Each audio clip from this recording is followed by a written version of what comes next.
Hello and welcome. This is Best Foot Forward Shoes, the podcast. This is podcast number 4, and today we have another very special interstate guest all the way from Melbourne. We have Derrick Narciso. Thank you so much for joining, mate. How are you doing today?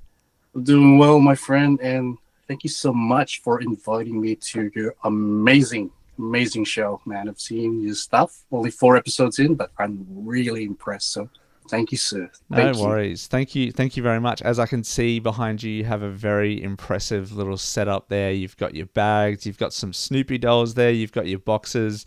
I mean, you can see the bags. It looks awesome. I really am impressed with some of your content. If people didn't know who Derrick is, he is a journalist on the Kickstand, which is a sneaker reviewing platform. He's got a website, and he also has a lot of awesome content on both YouTube and Instagram.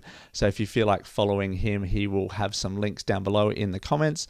So if you feel like it, give him a subscribe, follow him on Instagram, do all those sort of things, and let's get into it. So the first shoe we're going to talk about is the Air Max 1 Poly. So no one knows who Kyrie is, which I did not recently. He's a little bit of he's a streamer basically. So he's someone who does streaming. He does like content. I did not really know who he was. Just I'm not a part of that world. But he has a kind of collaboration, I guess, with Nike. I don't know if you saw this one, Derrick. What are your thoughts about this shoe? All right. So first off, the Air Max 1, the OG Air Max 1 is the reason why you see all this behind me. Yeah. Yep. It's basically the sneakers that got me into doing this. To see it in this in this format, in this poly format, look, I don't mind it. But I'll tell you something, yeah? I've seen the seated pairs to other influencers. Yeah. Right? You've seen that too, yeah? I think the box is more impressive than the kicks itself. Yeah. I saw AD Sneaks on Instagram, who I'm a huge fan of. He obviously does sneaker photography, and he got given one of these pairs and was like, he said the best thing about this shoe is the box.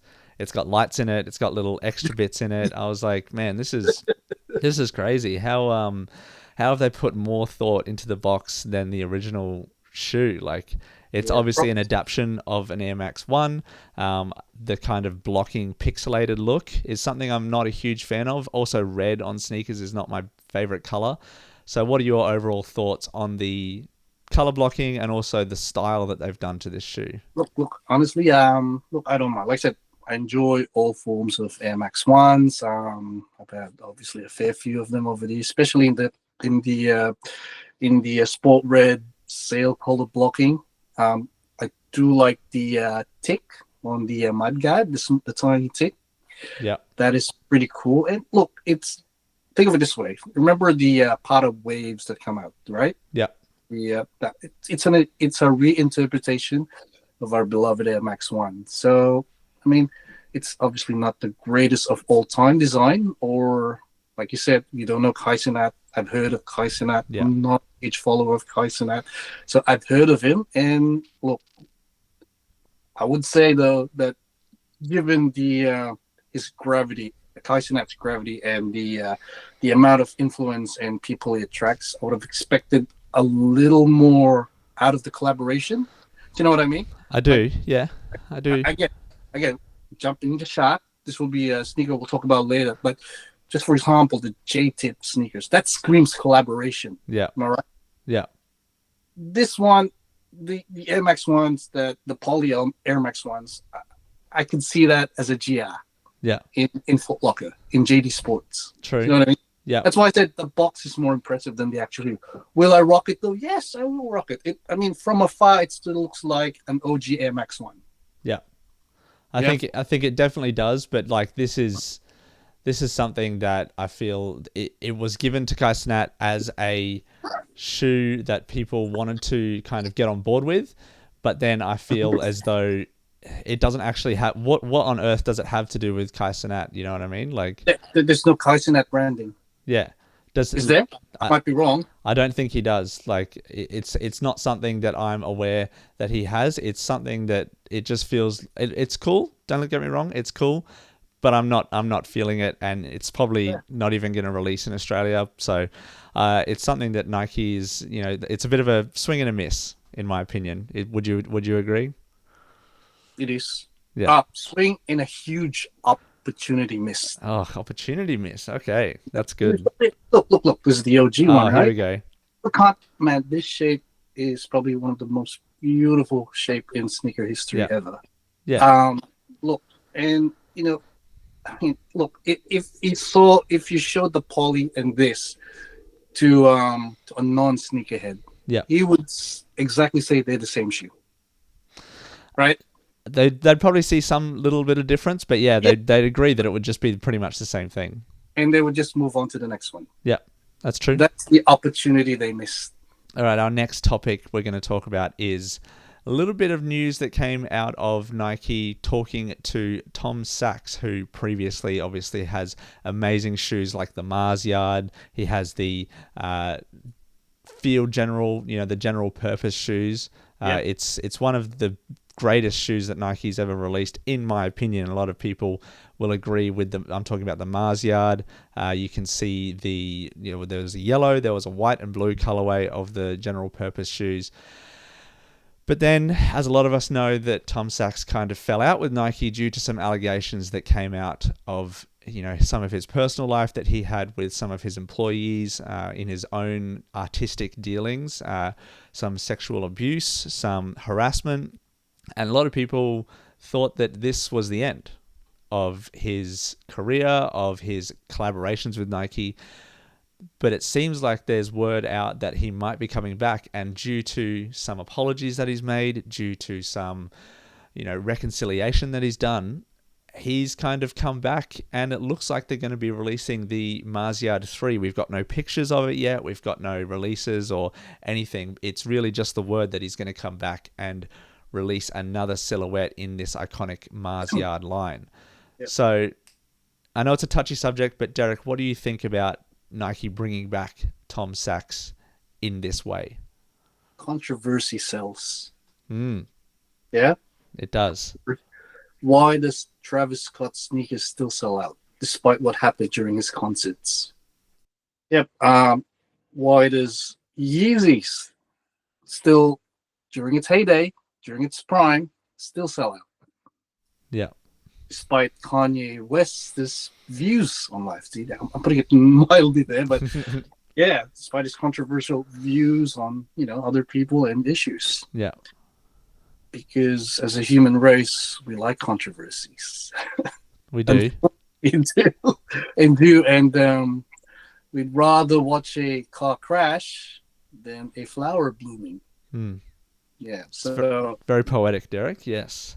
That's yes. So also part of the reason is and this is my relationship with collaborators like Travis Scott, Kanye West, and what was his name? Ford something. What was his name again, man? Who was it? Sorry. Tom Sachs. Sorry. Tom Sachs. Tom Ford. Think of Tom Ford. That's a cologne. So this is my relationship. It never love the art, but not the artist. Okay. Yeah. There's a ton of pedophiles and evil people throughout history. Yeah. But we enjoy their art. Yeah. That's true. The nuclear bomb has killed so many people, but yet research from the nuclear bomb has produced the most amazing technology to propel mankind forward. So as a human being and as an individual, it's better for us to separate those two. So in that line of thinking, I'm excited for this release. Nice. I didn't think we'd be talking about the atomic bomb on this, but I mean, I'm all for it. I love delving Oppenheimer, and so it's still fresh in my head. Okay. I see. I'm definitely into delving into deep topics, and that's something that I have struggled with a little bit, is separating the art from the artist, especially, when rappers such as what pretty current right now, P. Diddy, all of the songs that he has collaborated with and he has made. And now, like R. Kelly and all that sort of stuff, just going down that rapping and musical artist lane, it kind of goes parallel to the, creative sneakers and creative art of sneakers. And sometimes you kind of have to separate the art from the artist, and it's something that I haven't been able to do all the time. Sometimes someone will say something that is really annoying or controversial, such as like Kanye West, and yet we still buy his shoes and we still wear his shoes. Tom Sachs, I've got a couple of the pairs of the general purpose shoes. Which colorway do you have? I've actually got 3 colorways. I've actually got the white. You got all 3. I've got the white, yellow, and the brown. So which one's your favorite? I think the yellow, the one that I've got on screen right now. I think it's the yellow. Right. I think the one that pops the most. It does pop. I love wearing it with like a blue sock or a funky like red sock or something. It's just kind of makes it really sing. And it's a great comfortable shoe. And then to move back into what Tom Sachs is going to do, obviously he had the Mars Yard shoe, which was, it's reselling and it's got a huge amount of lore around it. It's iconic. It's iconic. It's iconic. It's one of the top 10 sneakers of all time. Let's not get us. It's true, right? Yeah. Yeah. And whatever he produces with this one, I think it's going to come with an equal measure of controversy, but also love as well. So I'm glad that people should be given a second chance like this. If he's really repentant and really, said sorry and really apologetic about these things, we should give him a second chance, in my opinion. People deserve second chances, and if this is really himself and he's not just doing this to try and get more money by collaborating with Nike, I think there's only positive things that can come from it. Maybe it's not because of money, because he's already loaded. Probably got a lot of money, I think more of saving his legacy and empire. Yeah? If he can turn this around, look repentant. Yeah. Obviously, whatever the case is, his sneakers are going to sell out. We're not going to get a pair. So that's already a foregone conclusion. Yeah. But his identity, his image, the legacy he's going to leave behind. Because reading up on Tom Sachs, he's huge on the company that he's building and the legacy he's leaving behind. Yeah. So maybe this is the reason why he's doing it. So our next topic we're going to have a chat about is Anta and Kyrie Irving releasing a brand new piece of footwear called the Chief Hela, if I'm not mistaken. He basically wore this shoe in the playoffs this year, actually, and it's finally getting released, maybe like 6 or 7 months later. It actually released tomorrow, I believe. We're recording this on the 11th of October, so it's releasing on the 12th in America. So it's definitely one of those shoes that split opinion. Now, as you were talking to me before, Derek, this Anta brand is a Chinese brand, and they are one of the biggest brands in sneakers, mainly performance basketball sneakers, and they were hugely influential in bringing Kyrie Irving kind of back to that relevance in the basketball shoe, because he had Nike and then he lost Nike, and now he's back with another shoe and pretty much back in the news and kind of like left off where nothing has happened, and I feel like he's back in the news like he was never gone. What are your thoughts about this Anta shoe and the cultural significance with it? It has a lot of Native American pieces, and it has some interesting things that you wouldn't normally see on a basketball shoe. So give me your full thoughts on Anta, Kyrie, and this colorway. All right. First off, the Anta Kai one silhouettes looks great. Yeah.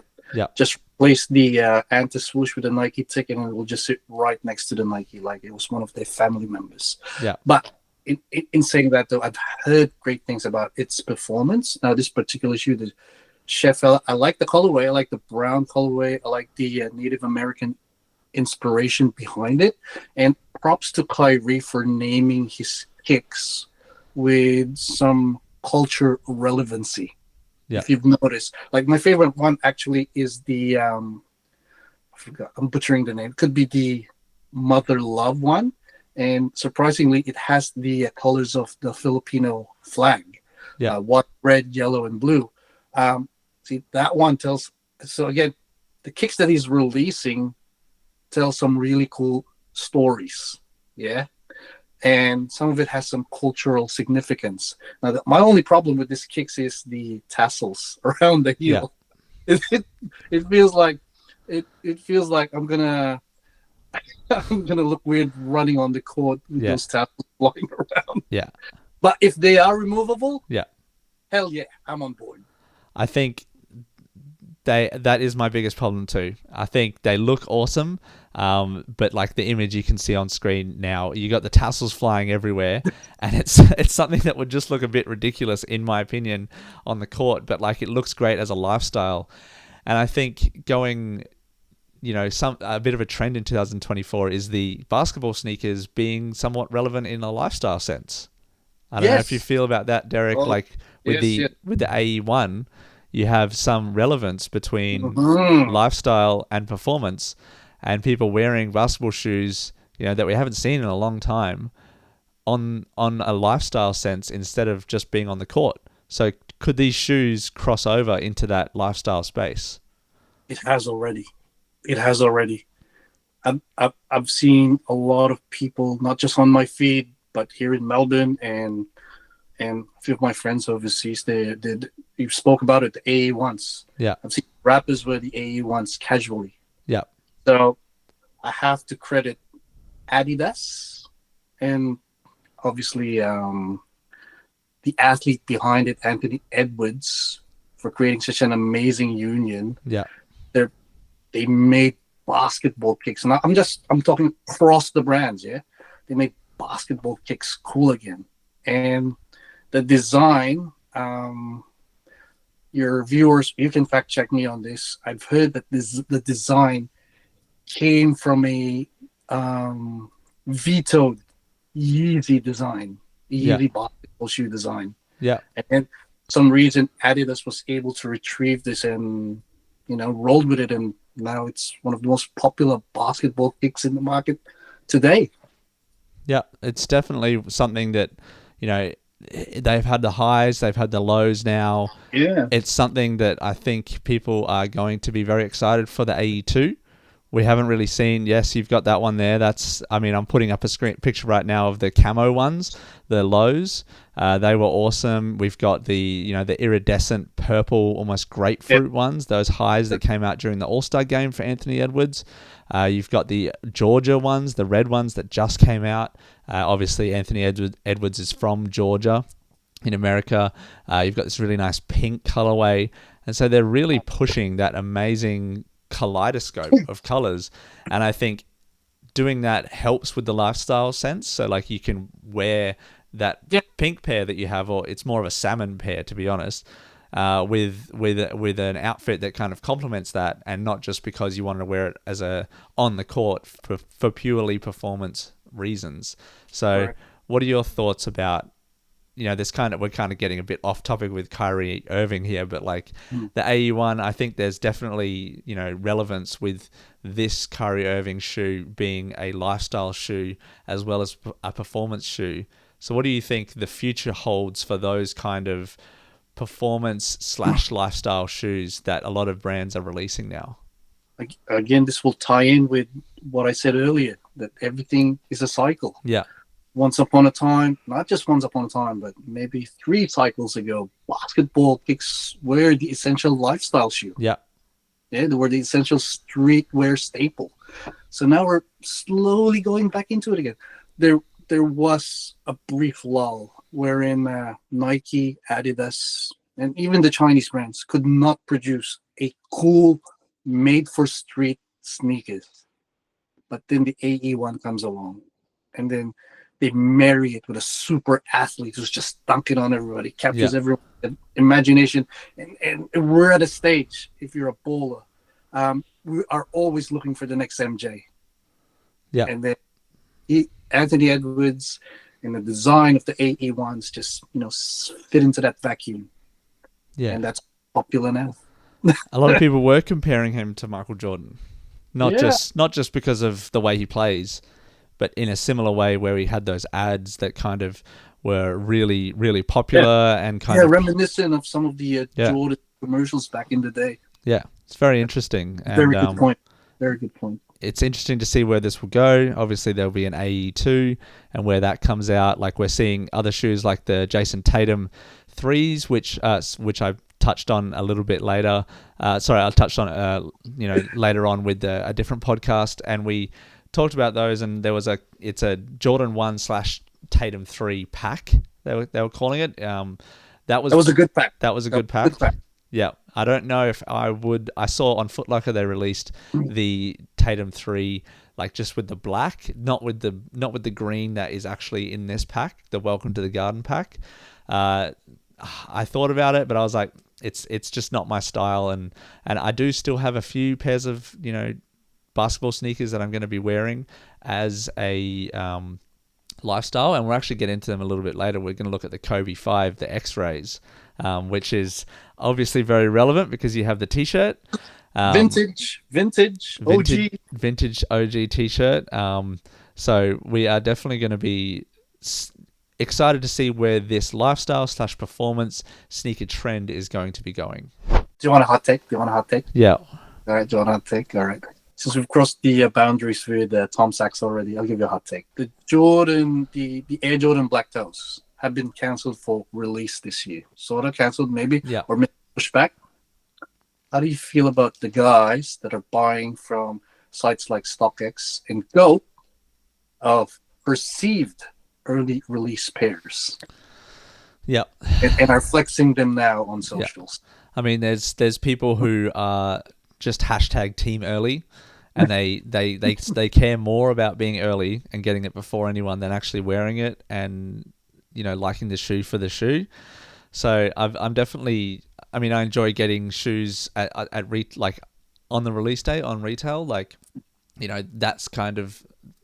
But once you kind of start getting into that, I get them early type persona, you're kind of. I feel like you're thinking too far forward, and you're not enjoying what's happening right now, is my opinion. And I don't know, it's not really going to go away. I don't feel like brands are always going to keep seeding pairs and giving them to creators, or even they're like B grade, perhaps. They're knockoffs or like those sort of things that you're never going to escape. So yeah, for me the sad thing is StockX and GOAT.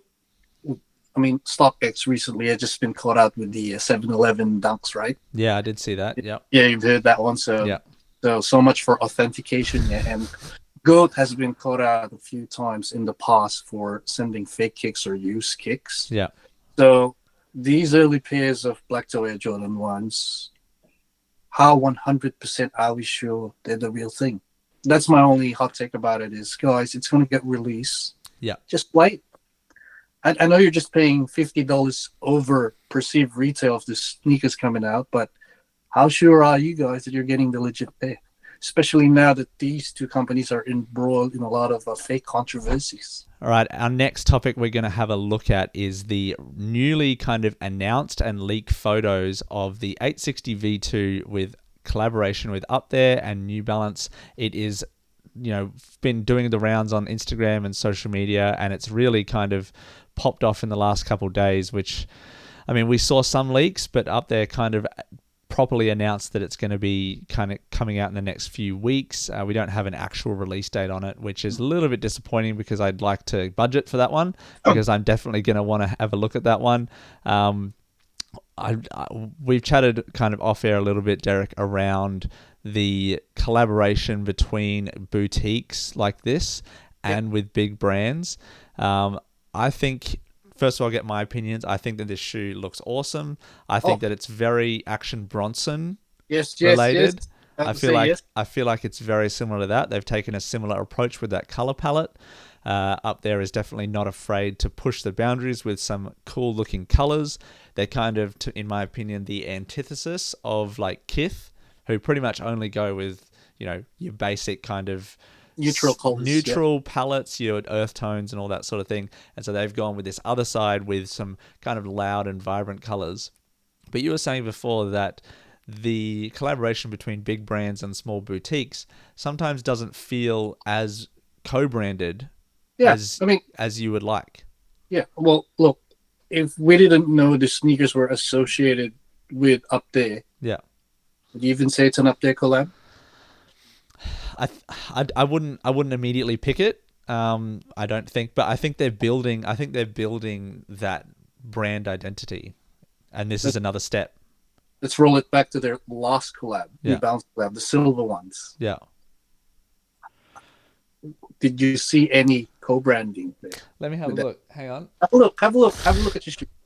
Have a look on the outside if there's any update. So there is not. The only real signifiers is a very small hits of the little green and then the green insole, which is, if you've been into their store, the green carpet. It's kind of a theme, but yes, you're right.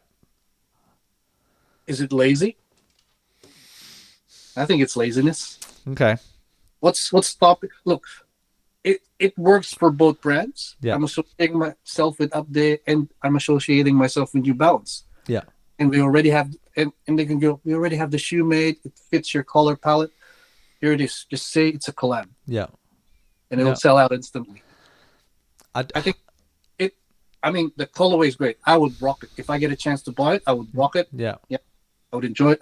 It will take amazing pictures. Mm-hmm. The color just pops, and you're right. It's just right there in that action bronze color palette. Yeah. And this is in line with what I mentioned earlier about shoes coming back, and we're moving away from the neutral colorways. Mm-hmm. So shoes now are becoming more louder and louder with colors. Yeah. This one is just fits right in. Yeah. My biggest beef with this collaboration is, where's the branding? Where's the co-branding?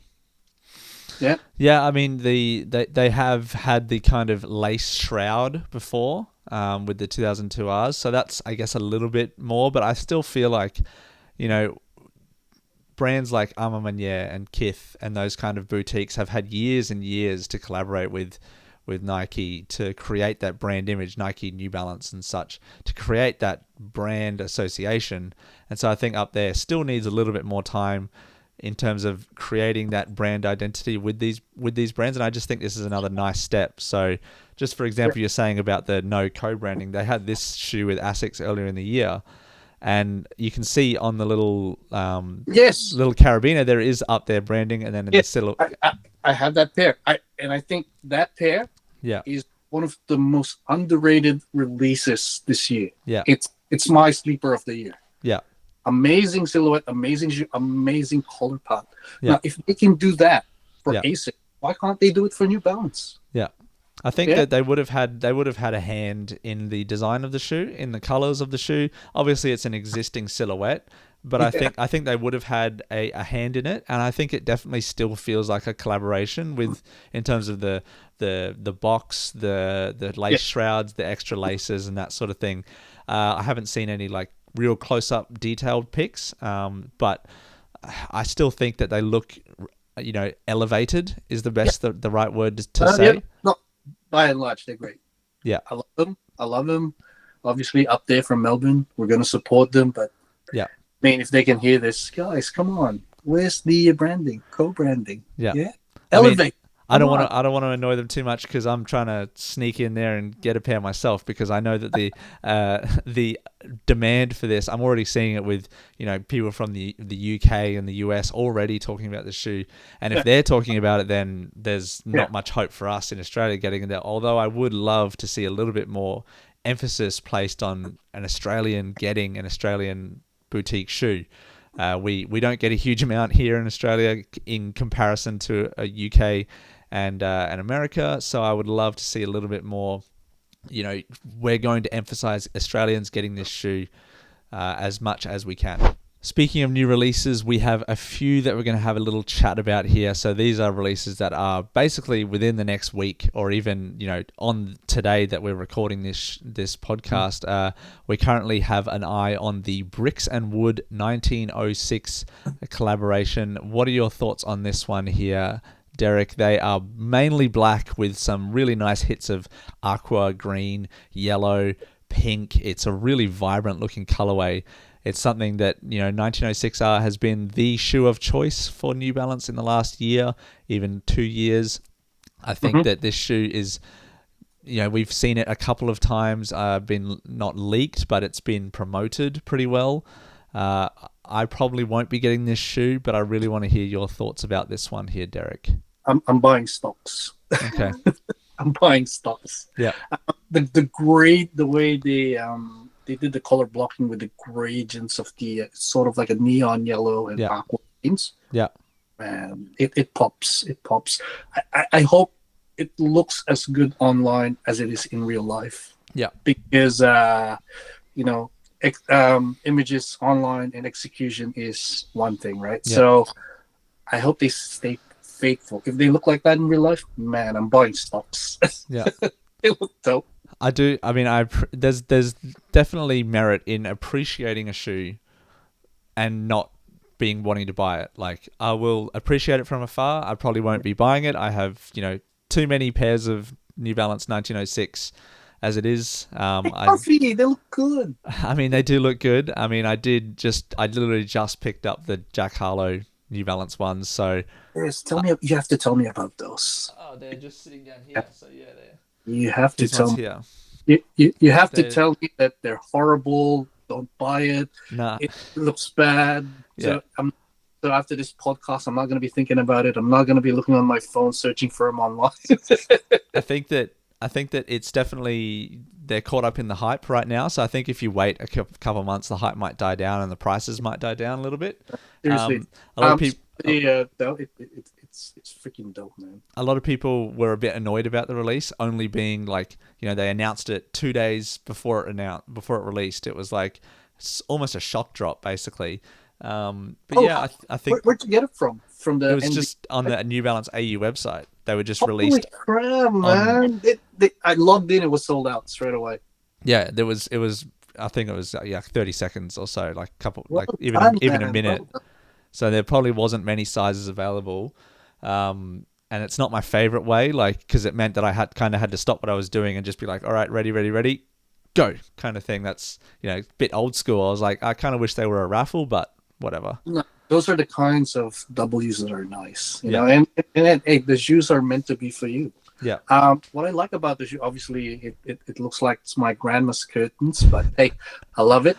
I love the details on the laces. That velvet. It is velvet, yeah. Yeah. It feels a bit weird, to be honest. No, but it makes the shoe interesting, and that's the story it's selling. And those hits of shine. Is it 3M, man? No, it's not. It's not 3M. It's kind of just like shiny leather. It's not patent leather, but it's just kind of. It's a little bit of a shiny leather. It's not patent leather, but it's not like the greatest quality leather. I'll be honest. Like it's not amazing. I think they kind of weren't hugely worried about the quality of the materials. It was kind of just focusing on the colorway and the branding of it. I mean, Jack Harlow, New Balance 1906. It's going to sell out regardless. Yeah. Yeah. And that you put it on is it a floral design? It's floral, yeah. It's roses. Like it's supposed to be it's called the Rose Runner. So, it's supposed to pay homage to his Kentucky roots. Yeah. So Kentucky Derby, it's called the Race of Roses. So I really appreciate that. I love the storytelling, and I think that the storytelling, especially even with this shoe, so it's kind of speaking back to this 1906, the bricks and wood.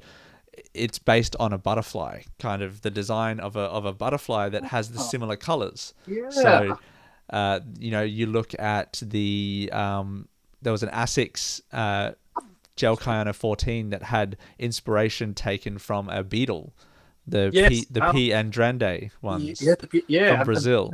I did a piece on that one as well. So the inspiration for these shoes is pretty interesting, and it's kind of. I definitely see it as a trend in sneakers where people are appreciating the story around the sneakers and the colorway, not just So you can see, right? We're moving away from the neutral palettes. Yeah. And we're going straight into that colorful world, that shiny world, and it's just like wearing these shoes and coming into a room and say, "Yeah, fuck yeah, I'm wearing shoes." I am wearing. And you just wear all black, and I'm wearing colorful shoes. That's pretty much me to a T. Just wear black and colorful shoes. And the kicks speak for themselves, right? That's it. They are the masterpiece. They are the centerpiece of the outfit. The next release we'll talk about is the Clot and Adidas Superstars. So Clot has really been on a heater lately with this Superstar and then also the Gazelle model.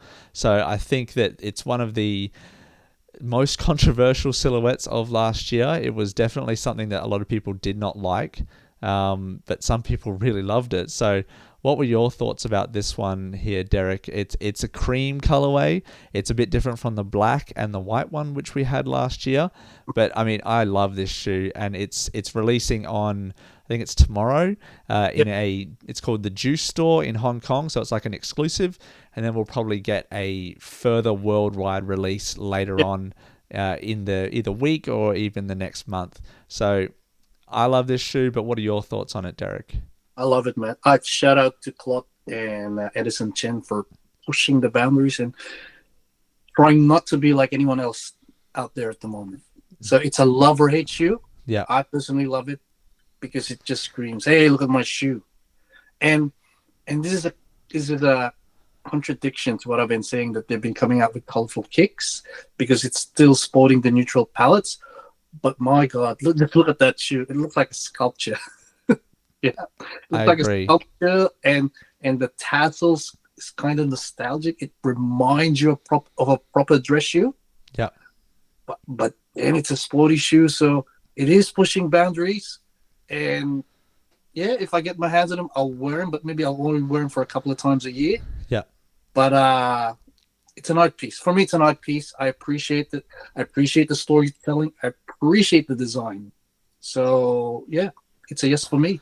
Nice. I think it's definitely a yes from me as well. The white one was not like it's more the color for me. It's not so much the style, it's the color. So like the white one, I was not going to get. It was just too kind of, I don't know. It's too shiny in my opinion. It was patent leather. It was a little bit shiny, but this cream one seems to be not as shiny and a little bit more toned down. I really love the cream, and it's almost like a milky coffee, like what you'd see with like a coffee kind of colorway, but not too brown. Yeah, the cool thing about this shoe is, right, if you're gonna wear this, you can dress it up or you can dress. Yeah. So I can see myself wearing this with a suit. Yeah. Yeah. Or I could see myself wearing this something like with jeans, something more casual, something more street. So yeah, it's a very eye-catching shoe as well. It's a great conversation piece too.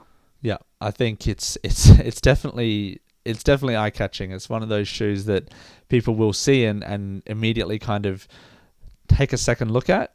You know that moment where you kind of are walking along and someone will see your shoes and just be like, "Oh, yeah, okay." They're definite neck breakers. Neck breaker, yeah.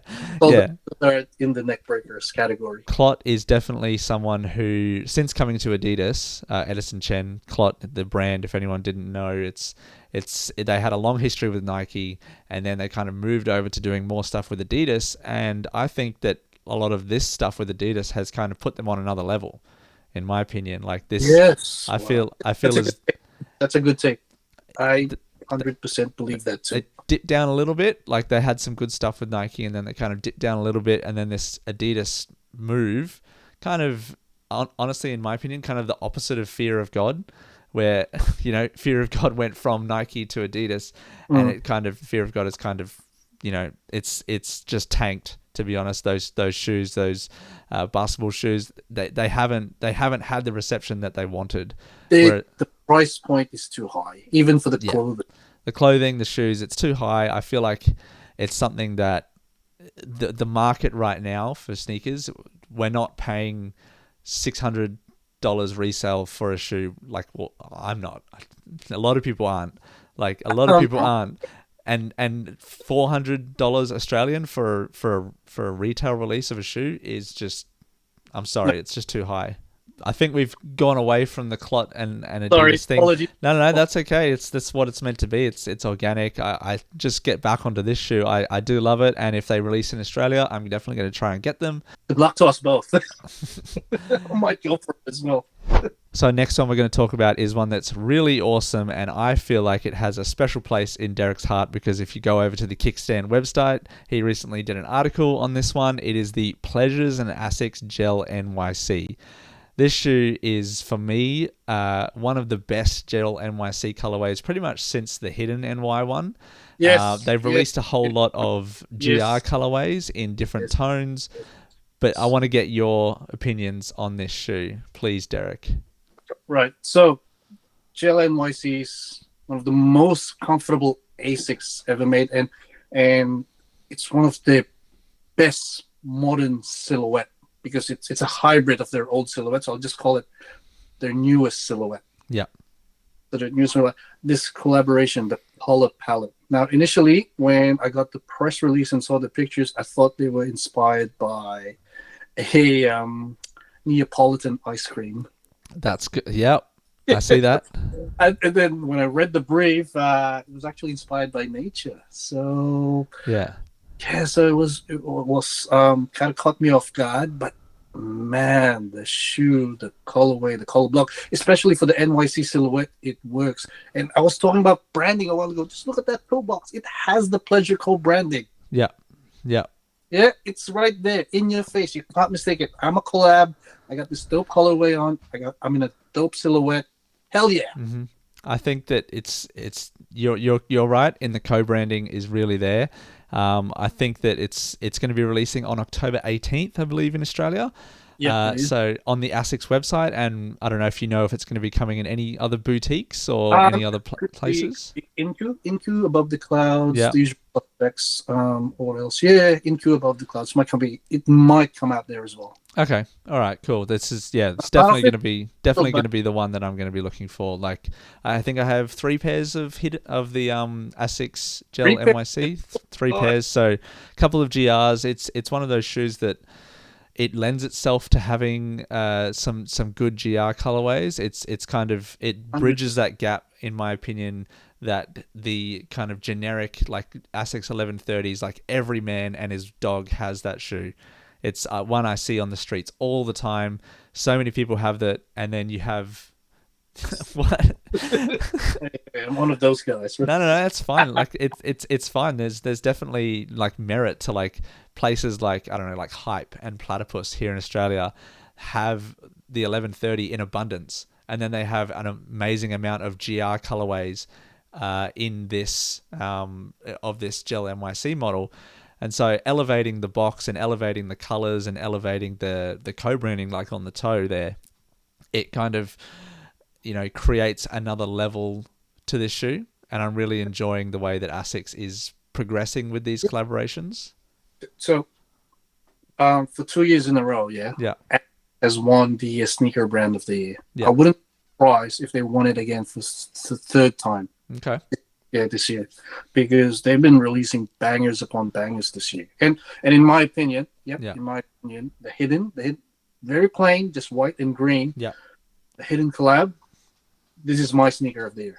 Right. Okay. Yeah. Well, you just gave away the list. Like you just gave away the top of the list. We were gonna do the top 10, and now you've just given away number 1. No, but I hope people still tune into the top 10. No, I have to because. You're a content creator. I'm a content creator. The roots of hidden came from content creation on Instagram. They were a mood board. Yeah. Right. And the storytelling of the shoe, sorry, we're moving away from pleasures real quick, but the tiger stripes of the shoe, they're pixelated. It has elements that you would use in a editing tool like Photoshop. Yeah. Right. So it speaks to me as a content creator. Mm-hmm. And for my top 5 picks, they're all related to design, graphics, artists that have been influential in my career as a content creator. This shoe, I think, is a perfect. The color palette of the shoe is a perfect transitional piece because it still has elements of that brown, beige, neutral colorway. Yeah. But at the same time, it also has that popping lemon yellow and pink. It's a perfect marriage, and it's sort of like, hey, we're now here in the neutral era. We're now transitioning. So for me, it's a transition piece. Yeah. But then again, it's a great shoe. I'm buying stocks. I love it. So the last release that we're going to have a little chat about is the Kobe X-Rays. So these are one of the most anticipated Halloween sneakers. So Halloween in America is coming up.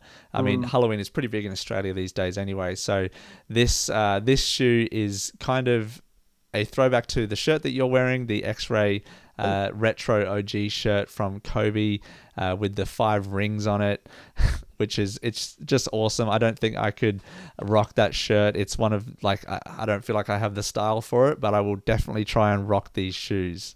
What are your thoughts on these shoes here, Derrick? Did you know I was wearing it today? Wow, I didn't realize we were going to talk about the shoe.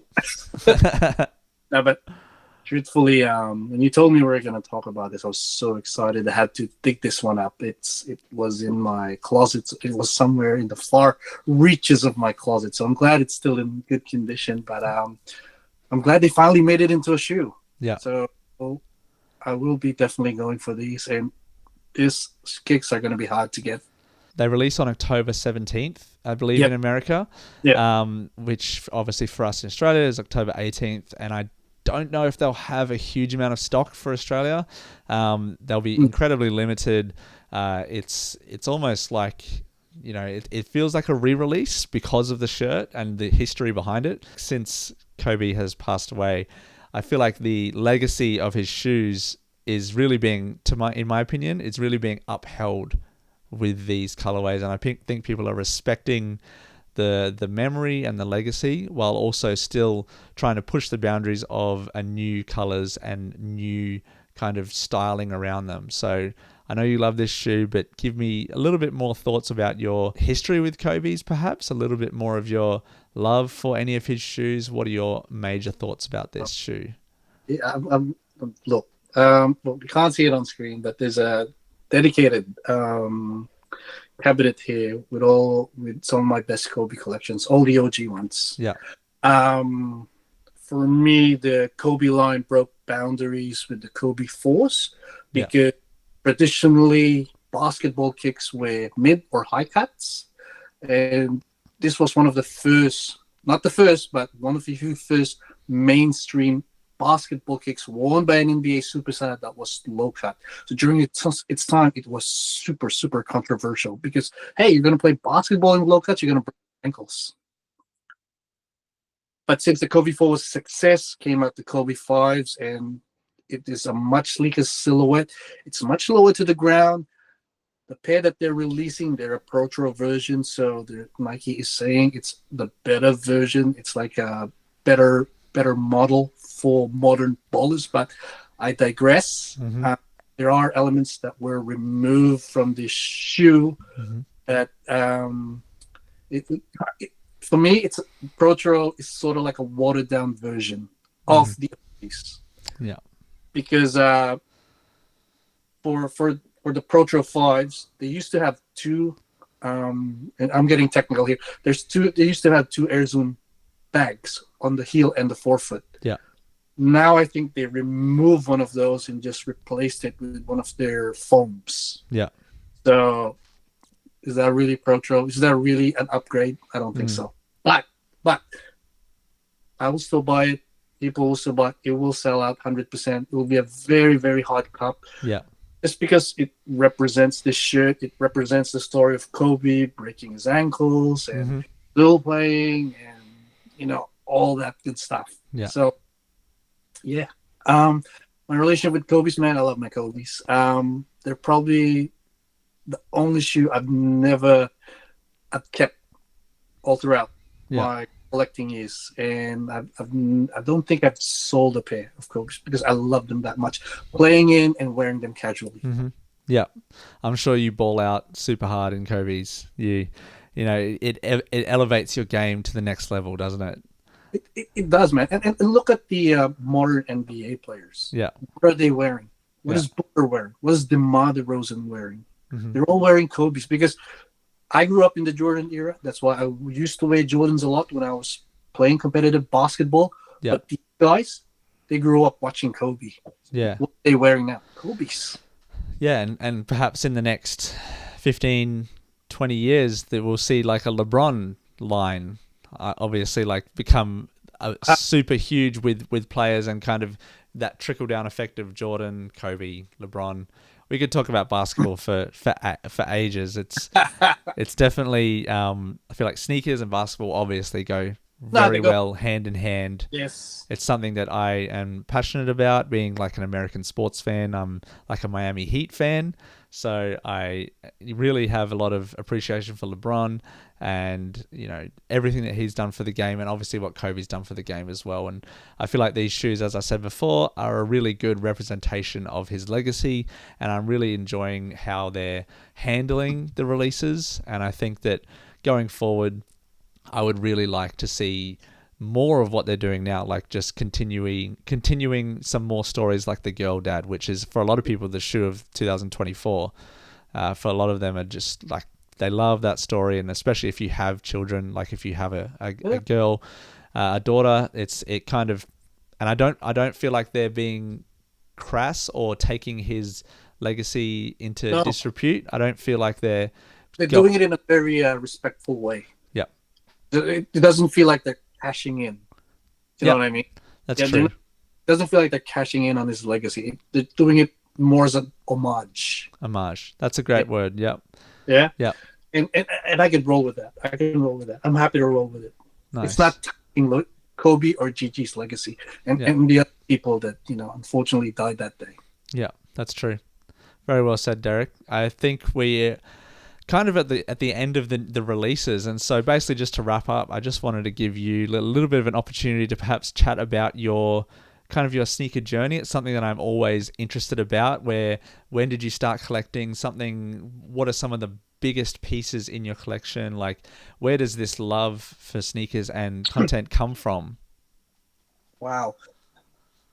I'll try to keep it nice and short, okay? Yeah. The sneakers journey, like I said, started in 1987 with the Air Max 1. It's actually the big bubbles right there. I'm not going to grab it. It's too far.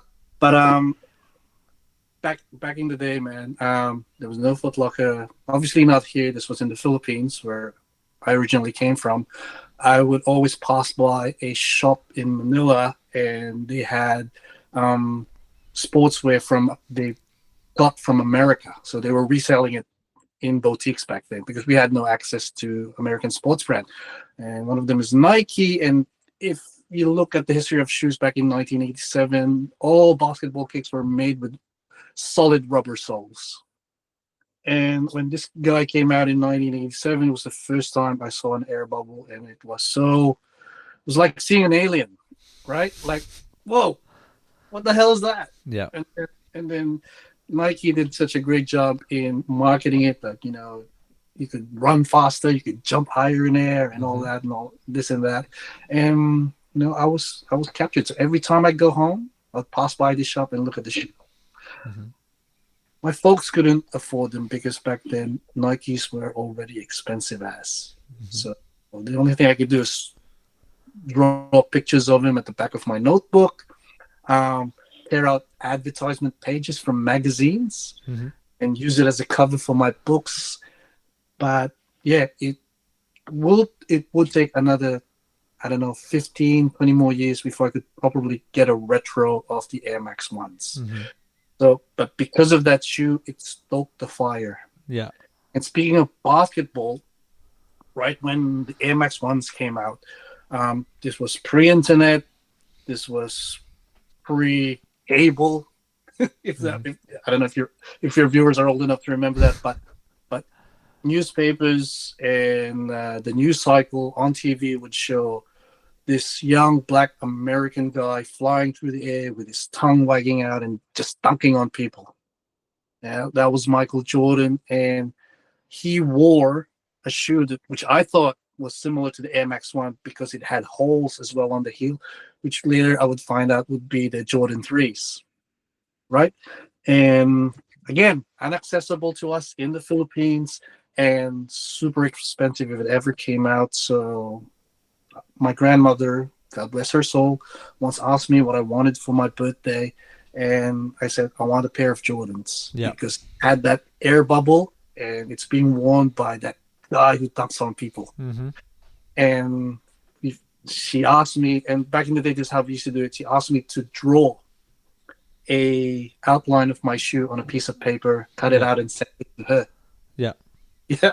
So years passed, nothing happened, so I forgot about it. And then one day, woke up. One of my uncles brought me a bag. He said, "This is a package from the U.S. One of Mm-hmm. your relatives went to the U.S. Blah blah blah." And then when I pulled it out, I was expecting a Jordan 3. Mm-hmm. I saw something else. So I go, "Whoa!" It had a hole on the side. It had the Jordan logo. It had the Nike, but it wasn't the Jordan 3. And mind you, this was a year later after I saw the Jordan 3. Turned out to so I thought they were fakes. So anyway, I wore them, brought them to school. So I thought I was gonna get clowned because I was wearing fakes, and all the rich kids saw it, and they were like, "Whoa, you're wearing the new Air Jordan 4s?" Mm-hmm. Like, really? So instantly, I was one of the cool kids. Yeah. And so officially, my first Jordans, my first Nikes were the Jordan 4s, the white cements. Yeah. And after that, things got better for my family. I was able to get some more jobs, and I was still able to save up. So basketball was a huge part of my life back then, just like you. And I just started collecting basketball kicks because I thought if I had the basketball kicks of my favorite NBA players, I would somehow magically get their talents Yeah. and perform better on the court. So that started the entire collection of kicks for me. And then later on, during my olden years, my attention shifted to runners. Yeah. Yeah, so that's it. And Nice. now you have this. As far as influencing goes, sorry, I hate to use that term. As far as digital content creation goes, right? I was taking pictures with my old Samsung S4 back in 2012. But I remember as far back then, without cameras on phones, I was already taking pictures of my kicks before I wore them to the ground because I always wanted to archive. I always wanted to have that picture of how the kicks look when they were still fresh. Yeah. Right. That carried over when phones started having cameras. I started taking pictures of my kicks, my latest kicks, and I've started taking pictures of what I was wearing, and I started sharing it with my mates. 2012 was when I think Facebook and Instagram blew up. Yeah. And lo and behold, there were other people like me that I connected with. Mm-hmm. And then Facebook groups started popping up, the Kickstand, Soul Insiders, Soulmates, this and that. So it allowed us to connect with other people in Australia and the world that enjoyed kicks. And then we were starting to one-up each other like, hey, look, I'm not just going to show you what I'm wearing with the kicks. I'm going to show you guys the actual outfit that I wear with the kicks. And then people started getting annoyed because we were posting pictures of ourselves. And mind you, back in the day, people hated you for posting pictures of your kicks and your outfit of the day. Mm. You would get trolled real hard. Yeah? You would get trolled real hard. But now, look at us, where we are now. Everyone's posting selfies of their outfits and their kicks. Yeah. Right? So I had to elevate my picture taking skills. So I studied Photoshop. So from my Samsung S4, I would take the pictures and I would make it look like DSLR. Yeah. And my friends started, and my friends told me, put it up on Instagram. Your pictures are good enough. And sure enough, it got traction. I got a bit of a following. Mm-hmm. And sorry, man, this is very long. That's fine. And then the pictures started getting good, and brands started reaching out to me. And this was when I had 2,000 followers. And just shout out to Speak Communications. They were a small talent agency back in the day. They took a chance with me when I only had 2,000 followers, and they started seeding me with Under Armour products, Steph Curry kicks. Yeah. And I just rolled with it. Foot Locker liked the projects that I did. They started collaborating with me. New Balance, Asics soon came after, and then Way of Wade, 361 Sports. If you heard of the Deuce brand, they're a huge streetwear basketball apparel right now in the US. Mm-hmm. And yeah, and then finally, I finally bought my first legit camera a legit Micro Four Thirds camera, and because I've learned so much already doing it the hard way, the transition was easy. But then came the part where brands started asking me, do an unboxing reel, do an unboxing video. We want you to make a YouTube video. And I had to force myself to learn how to speak in front of the camera. Mm-hmm. I had to force myself to learn lighting, audio, editing, cutting, and all that. Yeah.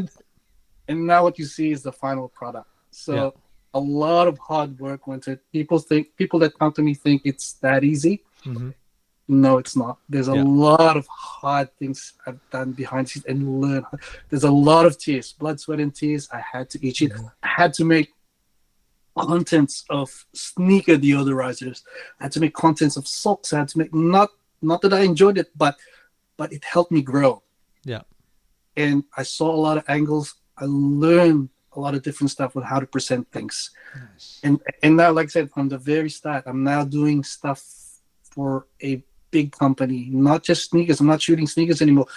I'm shooting corporate level stuff. Yeah. So just from shooting kicks. So don't let go of your dream, guys. Yeah. That's nice. That's great.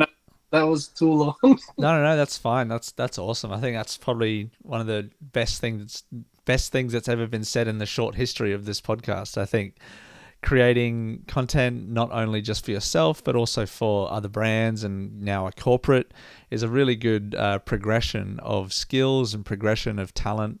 I think that you have really created, a good brand for yourself and kind of, chased your passion in the best way, in the best possible sense. I think that this kind of is what this podcast is meant to be about, is kind of unearthing people's stories and, digging into the person behind the Instagram handle, which obviously, like I said before, will be down in the description below. So give Derrick a follow if you have not already and subscribe to his YouTube channel.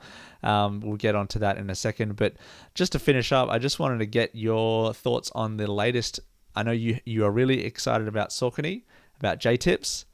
I really wanted to get your take. We'll round it up here. What is your take on this latest release from J-Tips and Saucony? I really want to hear your thoughts. Holy crap. Oh, I got the shoes right here. Give me a sec. Me too. Yep. It's almost like we planned this. Yes, you got them both, yes? I only got the cream pair. Okay, so yeah, I got them both. So initially, I love the cream tan pair. Yeah. For me, this was the most wearable one, man. But yeah, for some reason, this guy arrived first. Mm-hmm. And man, dude, these take great pictures, and dude, they pop on feet. Yeah. Yeah, but after having this, man, I told myself I gotta have this one too, because they're so different from each other. And man, shout out to J-Tips, man. He pushed the color blocking and boundaries and materials on this pair. Yeah. On this release. And for the love of life, man, I don't know why I waited for the third collab to grab a pair of J-Tips collaborative picks, but man, I'm glad I did. I did. The details are awesome. Like unreal. The savior branding, the different colors, and just like the little embroidery on the inside that says made by J-Tips, which I don't know if you can see on there. It's kind of just says made by J-Tips down there. The green is awesome. The insoles with their different branding are really cool. Yes. Your balance up there, please take notes. Yeah, this is how you do a proper collab. Yeah. This is definitely a collab. Like you could not mistake this as just a regular Saucony shoe. It's definitely awesome, and I think that it's great to see brands like Saucony trying to push the boundaries and try to rival these other companies with. Like I've seen more people wearing this shoe than almost any Nike shoe in the last month. So it's awesome. I definitely love this shoe. I even, I said in my review that I wasn't going to wear it in any high stress situations, but I was like, nah, I've got to wear it. I went to the basketball game and I got a little bit dirty, but not too dirty. So I was like, I've got to wear them in a cool occasion. So I kind of went back on that and I wore them and got them a little bit dirty. So, but I mean, look, the shoe itself, man, it'll just grab attention straight away. Yeah. I'm sorry, I've lost my train of thought, but I just wanted to say, Anyway, shout out to J Tips for Yes. reposting my short review on these Yeah. on his page. So I mean, and that's the kind of guy he is, you know. Yeah. He didn't have to repost my my real review, but he did. Yeah. So it makes me feel that I'm a part of whatever movement he's doing right now. Yeah, it's awesome. I think that I think that's the kind of the lane that he's going down is kind of being a collaboration, a community, and I think that people like us and others kind of appreciate that level of community, and it's good to see. You know, we're not just reselling. We're not just like, you can still get some of these pairs in certain boutiques. Like it's crazy that they're still available in some places. Small sizes. Yeah, small sizes. You definitely can't get them in a 10 or 11. Sale's not that bad. It's probably $20 or $30 above at the moment if you're going to buy resale. But yeah, and it was available in a lot of different places. So I think that it's great to see that he's not, keeping them exclusive to like one retailer and just like and just creating that fake hype by limiting the stock. So really enjoy the level of community that he's pushing, and I think it's good to see, and I hope that other brands and creators follow his lane and continue to produce awesome shoes like that. Yes. I think this was definitely the most colourful shoe episode I've done. It just talked basically about all the most colourful releases and news that are coming out. It's been great. It's a great, I mean, with these pairs, man, it's a great way to finish it off. Yeah, no worries. Thank you so much, Derrick. I'm pretty much going to wrap it up there. I definitely want to thank you for coming on. Thank you for giving me your opinions about these shoes and sharing with us your story and some of the passions and talents that you have. It's really awesome. So again, if you want to follow Derrick, I'll post his links and Instagram and YouTube down below in the description. So thank you so much, Derrick. Is there anything you want to say before we wrap up? No, I want to thank you, Harrison, for inviting me into your amazing show, man. And for taking the time out. I know I asked you for a much earlier time, so thank you for accommodating that. All good. Thank you, appreciate it. And to your viewers, thank you, man. Support Harrison, man. He's doing a lot of great stuff right now. So check out his YouTube channel. Check out his Instagram account. This guy's gonna blow up soon. Thank you, guys. Thank you very much, Derrick. Appreciate everyone who has watched. Thank you so much. If you haven't subscribed yet, hit the link down below. Really appreciate it. Thank you to everyone who has supported and shown love on the channel. And thank you so much to everyone who has watched. Thank you, Derrick. We'll see you guys later. Bye.